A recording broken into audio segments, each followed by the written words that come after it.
Hello friends, welcome to Rathore academy. आज हम ratio proportion का फोर्थ प्रोपोर्शनल पढ़ेंगे, जिसे हिंदी में चतुर्थ समानुपाती भी कहते हैं। चतुर्थ समानुपाती को समझने के लिए हमें पहले इसका फॉर्मूला कैसे बनता है वो देखना होगा। तो फॉर्मूला बेसिक रूप से बनता है दो रेशियो के मर्ज होने से। तो ए रेशियो बी और सी रेशियो डी, ये दो रेशियो हैं। ये दोनों रेशियो आपस में बराबर है, मतलब समानुपात में है, जिसे हम प्रोपोर्शन भी कहते हैं।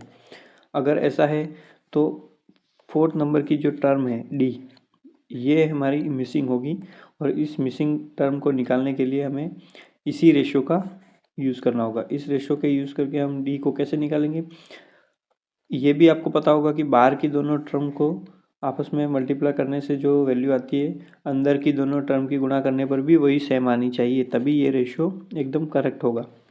तो हम वही करेंगे, a multiply by D is equal to B multiply by C. तो ये हमारा इक्वेशन बन गई है। लेकिन अब जो a है इसे हम यहाँ नीचे लाएंगे, यहाँ से उठाकर, तो हमारा सही जवाब बन जाएगा d is equal to B into C upon A. ये फोर्थ प्रोपोर्शनल का बेसिक फॉर्मूला है।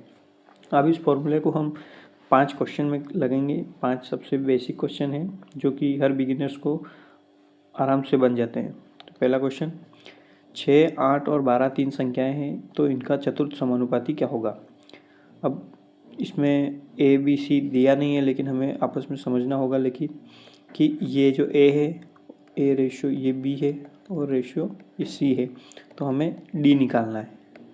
डी कैसे आएगा, 8 बी और 12 जो कि सी है, इन दोनों की गुणा करने पर और ए से भाग देने पर। ए क्या है, 6, तो इसे हम सॉल्व करेंगे तो 6 दूनी 12 और 8 दूनी 8 की 2 में गुणा करने पर 16।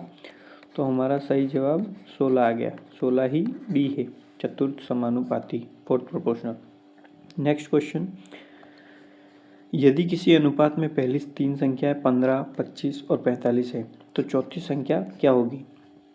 यहाँ भी फोर्थ प्रोपोर्शनल निकालना है।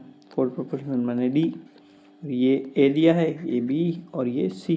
तो बी और सी की आपस में गुणा करेंगे, 25 इंटू 45, और फिर ए से भाग दे देंगे। ए हमारा 15 दिया है, इससे काटेंगे 15 से 3 बार, और 25 की गुणा 3 में करेंगे तो डी हमारा 75 आ जाएगा। यही सही जवाब है। नेक्स्ट, आपको वीडियो अच्छी लग भी रही है नहीं लग रही है, लाइक करके हमें संकेत जरूर दें। अगला क्वेश्चन है, 3, 9 और 12 का चतुर्थ समानुपाती क्या होगा। यहाँ भी हमें वही निकालना है, डी, और ए बी सी दिया है, तो बी और सी की आपस में गुणा कर देंगे, 9 इंटू 12, फिर ए से भाग दे देंगे, 3 से 3 बार कटेगा, और 12 की गुणा 3 में करेंगे तो 36। तो हमारा डी इस क्वेश्चन में 36 आया है। इसे लिखेंगे किससे, इसे लिखेंगे 3:9 प्रोपोर्शनल 12:36। इसका मतलब क्या है, जो रेशियो इन दोनों का है वही रेशियो इन दोनों संख्या का भी है। आप काट के भी चेक कर सकते हैं, जैसे 3 से ये कट रहा है, 3 से कटेगा एक बार और फिर ये 3 बार, तो यहाँ भी ये दोनों रेशियो भी किसी भी ऐसी संख्या से कटेंगे तो वो 1:3 के रेशियो में ही कटेंगे। जैसे 12 से कट रहा है तो 12 से एक बार और 12×3 = 36, तो ये दोनों रेशियो समान हैं, तो हमारा आंसर बिल्कुल सही है। नेक्स्ट, चतुर्थ समानुपाती का सूत्र क्या है, और 8, 12, 16 का चतुर्थ समानुपाती भी ज्ञात करें। चतुर्थ समानुपाती का सूत्र तो हमने अभी देखा है, D is equal to B multiply by C and divided by A. ये हमारा चतुर्थ समानुपाती का सूत्र है, और इसे हम इसमें इम्प्लीमेंट करेंगे तो ये ए दिया है, ये बी और ये सी, तो बी और सी की गुणा करेंगे, 12 इंटू 16, और ए से भाग दे देंगे जो कि 8 दिया है, ये हमारा डी आ जाएगा। तो इसे सॉल्व करने पर 8 से 16 2 बार कटेगा, और 12 की गुणा 2 बार करने पर डी हमारा 24 आ जाएगा।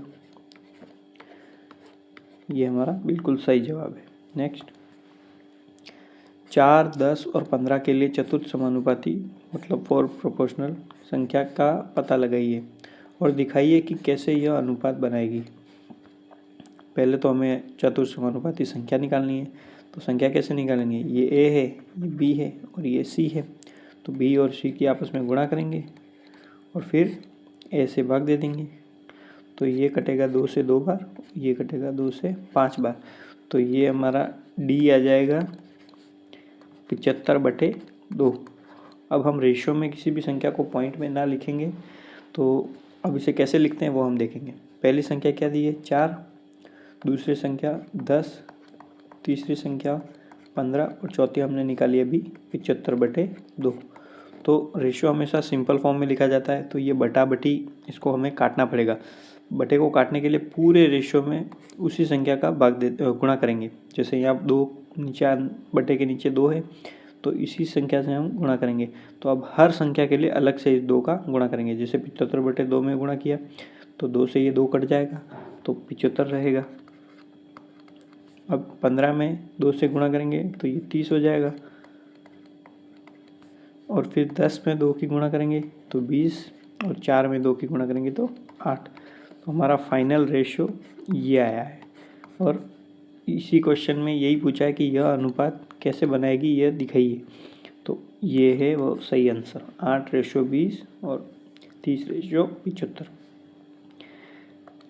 लास्ट तक बने रहने के लिए बहुत बहुत धन्यवाद, दिल से थैंक यू। दिल तो यहाँ बना हुआ नहीं है लेकिन मैं बना देता हूँ, थोड़ा टेढ़ा बन गया है, इट्स ओके। अगर वीडियो अच्छी लगती है तो एक लाइक करें, कमेंट प्यारा सा ज़रूर छोड़ें, शेयर भी करें और राठौड़ एकेडमी यूट्यूब चैनल हमारा सब्सक्राइब भी कर दें। जय हिंद, जय भारत।